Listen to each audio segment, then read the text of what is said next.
This is the Dollemore Daily, and I'm Jesse Dollemore.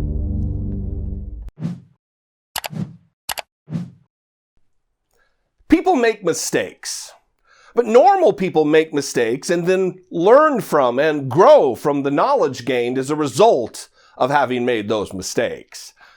Not Donald Trump, though, or his hand-picked amalgam of misfits and miscreants. You see, Jared Kushner sat down with Jonathan Swan from Axios for an interview that aired this weekend on HBO. And if somehow you needed more clarity to know that His Royal Highness, Prince of Cartoonishness, Jared Kushner, was acting in bad faith in his role as assistant and senior advisor to the President of the United States, well, this should have cleared it up for you. There were several moments that stood out to me, but this particular one seems particularly bad, especially considering the 2020 presidential election is upon us. And it is critical that we, Americans, singularly pick our next president and not be assisted by hostile and malign foreign influences, as happened in 2016. And that brings us to Jared Kushner and his answer to the question about why he didn't pick up the phone and call the FBI after he got an email saying that the Russian government wanted to help Donald Trump get elected. Let's talk about one thing that you did do. On June the 8th, 2016, you were sent an email with an offer of help for the Trump campaign from the Russian government. I'm sorry, which email are you talking about? The email from Ron Goldstone. Look, Jonathan. No. My question to you is, why didn't you pick up the phone and call the FBI? It was an email that said Russia, that said the Russian government was trying to help. Like, why didn't you do that? Jonathan, we're in a place now where people are playing Monday morning quarterback and they're being so self-righteous. Let me put you in my shoes at that time, okay? I'm running 3 companies. I'm helping run the campaign. I get an email that says show up at 4 instead of 3 to a meeting that I'd been told about earlier that I didn't know what the hell it was about. Okay, I show up at the meeting, I stay for 15 minutes, it's a clown show. One second, let me finish this.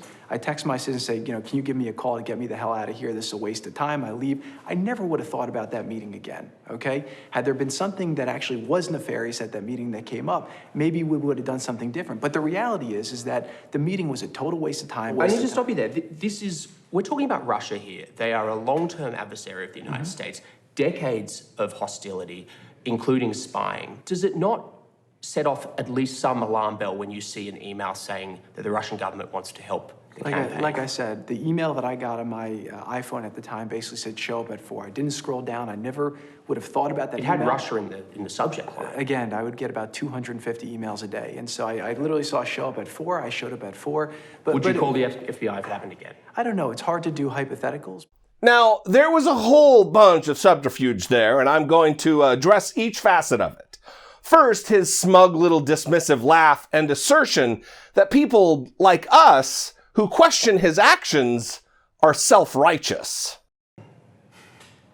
Look, Jonathan, we're in a place now where people are playing Monday morning quarterback and they're being so self-righteous. If I'm being self-righteous to think that it's a problem when the people running a United States presidential campaign don't meet the impossibly low standard of calling federal law enforcement officials when it's been made clear in writing that a hostile foreign government, our enemy, is planning to assist their candidate by providing government and military intelligence on the opposing candidate. If it is self-righteous to think that, then color me self-righteous, Jared. And maybe I'm being too hard. Am I being too hard? After all, maybe he would have done the right thing and called the FBI if he hadn't been so busy. I'm running 3 companies. I'm helping run the campaign. I get an email that says show up at 4 instead of 3 to a meeting that I'd been told about earlier that I didn't know what the hell it was about. Look, Jared, if you're not a multitasker, that's fine. But if you want to play in the big leagues, little guy, you can't be making lame-ass excuses about your failures, especially where it relates to the integrity of our national elections, the very core of our democratic process. Russia interfered, and we're supposed to give you a mulligan because you were running 3 companies? Come on, man. And this also goes to your douche-tastic excuse that you didn't read the subject line of the email because you get a lot of emails. the campaign. Like I said, the email that I got on my iPhone at the time basically said show up at 4. I didn't scroll down. I never would have thought about that It email. had Russia in the subject line. Again, I would get about 250 emails a day. Do you get about 250 emails a day, Jared? Do you? How many of that 250 have a subject line that reads Russia, Clinton, private and confidential? Because if it's a common occurrence, we got a problem.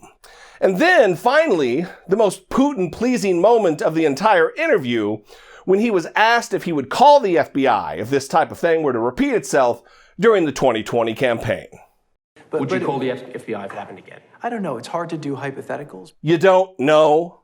You don't know if you would alert authorities if you were approached by an enemy nation with dirt on a political opponent? You don't know? Well, it's no wonder you were unable to obtain a top-secret security clearance from our intelligence infrastructure until your daddy-in-law stepped in and unilaterally granted you one. Listen, folks, this is a problem, a big problem, that we are on the brink of another campaign, and those at the highest levels around this traitor of a president aren't committing themselves to play by the rules. They aren't steeling themselves against the very real threat that is sure to come. Whether it's Rudy Giuliani saying there's nothing wrong with cooperating with an enemy for information, or Bill Barr playing cute when asked if it's something that should be done in the first place. This is a problem. And it's just more proof that we are going to need each other and every single vote in 2020 to send a tidal wave signal that America is done with this experiment in idiocy, and that it is time for the adults to be in charge once again.